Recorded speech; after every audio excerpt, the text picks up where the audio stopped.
California Gold Rush by Megan, Shay, Destiny, and Kayla. How would it feel to nonchalantly be looking through a river in the middle of California and find a gold nugget and become instantly rich? Well, it was possible in 1848. One day, a man by the name of James Marshall was sent to build a sawmill. He looked down and something caught his eye. He instantly knew it was gold.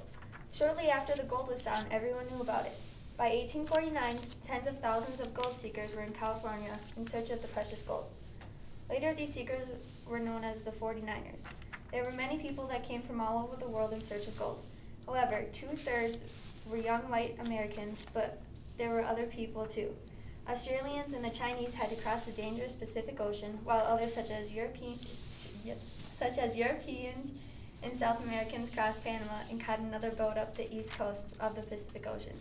Many traveled by land, such as American pioneers and settlers. Mexican also made the tough journey across the land. However, the gold rush was not all sunshine, lollipops, and rainbows. Being a gold miner was not an easy life. Not only did it take a hard journey to get there, but they had many hardships while they were searching.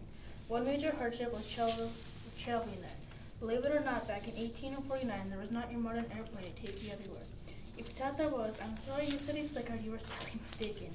If you were not taking the harsh journey across the sea, you were traveling by horse, foot, or covered wagons.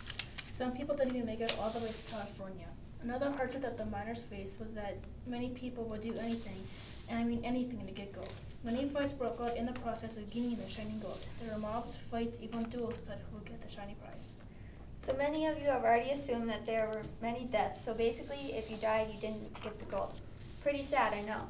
Another hardship that many men complained about was the fact that there were hardly any women around.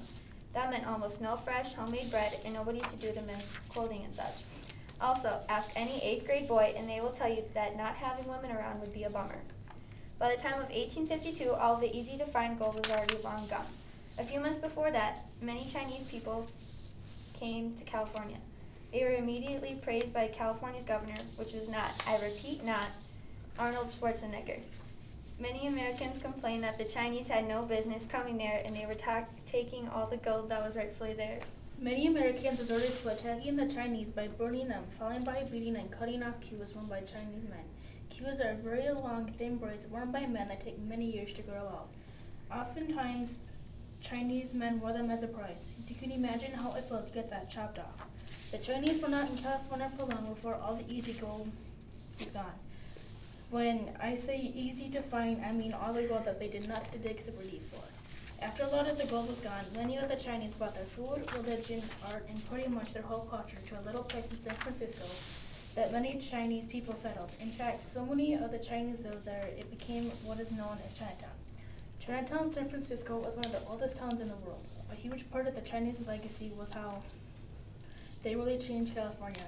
They brought all of their culture over to California, and after a couple of years, 1/10 of California's population was Chinese.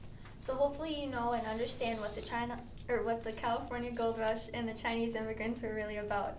So go home and make sure you share this little story to all your family members like the good little children we know you are.